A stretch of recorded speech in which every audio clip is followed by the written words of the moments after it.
It's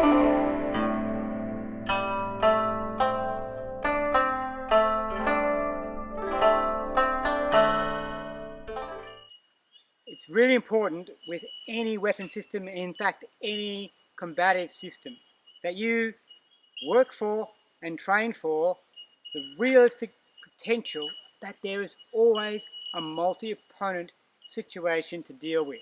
And that might be an unarmed multi-opponent environment with a bunch of thugs just going to go to town on you. Or it could be far worse. It could be a group, a gang of armed assailants. Either way, if you do not train for that reality, that potential, you are setting yourself up with an inability to respond with anything useful in that space.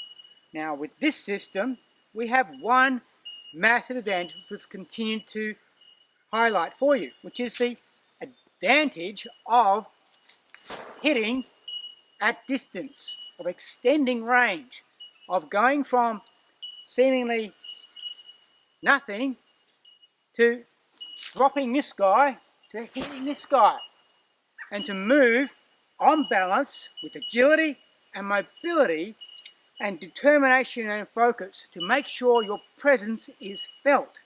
Now that's the art of multi-opponent combat, and it is one that is common throughout history, and yet in the modern sporting arena, and I use that in its strictest terms, if you're training for combative sports, you are training for a sport.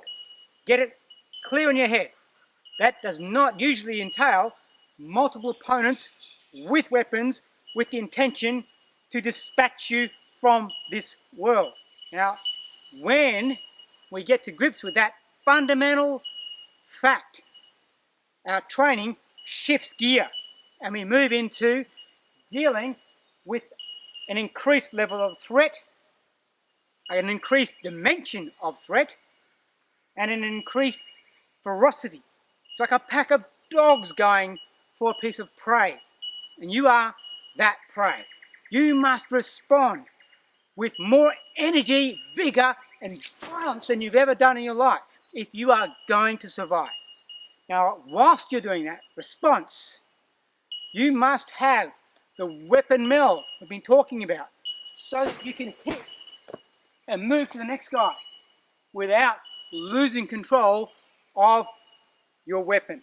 Now, the basis of multi-opponent combat is to not get bogged down, tied up with one individual. It is to be moving constantly and strike quickly, forcefully, move again.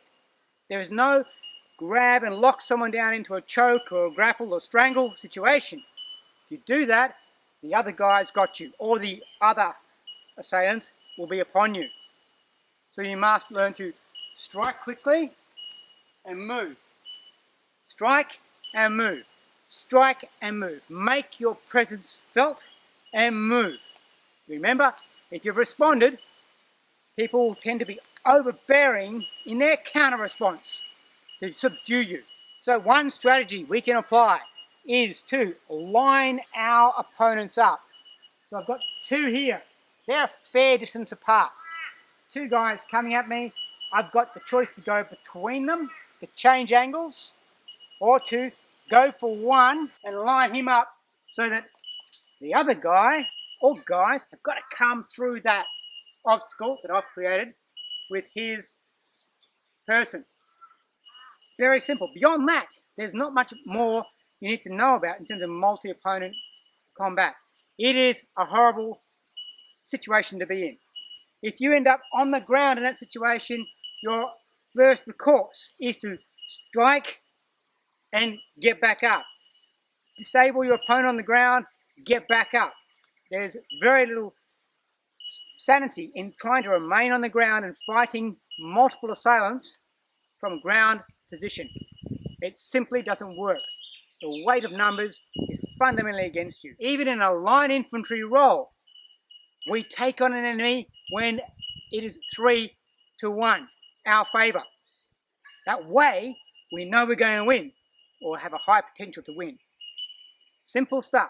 Look at Sun Tzu's Art of War. Look at the ancient texts and treatises on warfare. We don't fight battles we can have no potential to win or succeed in. Right? So my first course is to strike, move, run. Strike, move, run. Get out of there. Right? No hero stuff. Keep it real. They've got the weight of numbers. They've got the higher potential to win the encounter.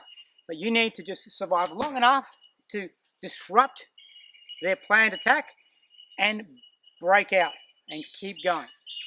That is multi-opponent combat with the Manriki.